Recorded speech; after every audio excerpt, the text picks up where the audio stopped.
Dans la salle des états généraux du musée des Beaux-Arts de Tours, une équipe de restaurateurs s'affaire.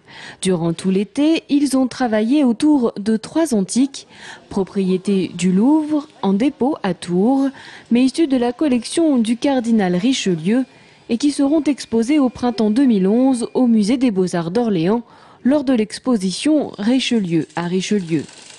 Des sculptures approchant pour certaines les 2,50 m et qui, après tant d'années d'existence, nécessitaient quelques réparations. Il y a des restitutions plus récentes et ces restitutions récentes ont été collées soit avec du ciment, soit avec du plomb et avec des goujons en acier. Ces goujons sont oxydés et le gros du travail c'est de les remplacer par des goujons en inox, de même que les agrafes qui sont au revers sont oxydées. Donc elles sont démontées puis remplacées avec de l'inox aussi. À l'origine, ces antiques se situaient dans le jardin du château, aujourd'hui disparu, du cardinal à Richelieu.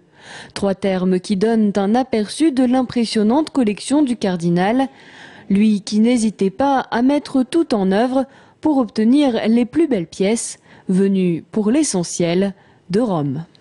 Il avait pour cela des commissionnaires, si vous voulez, des mandatés pour acheter sur le marché romain et aussi pour obtenir des autorisations d'exportation très difficiles à obtenir parce que le pape en particulier se souciait de ne pas laisser partir des découvertes importantes. Donc il fallait de lourdes négociations. C'était le rôle donc précisément de ces hommes de Richelieu mandatés par lui là en Italie. Grâce à ces tractations, Richelieu était ainsi devenu le plus grand collectionneur d'antiques d'Europe de son époque, avec selon les estimations près de 400 pièces.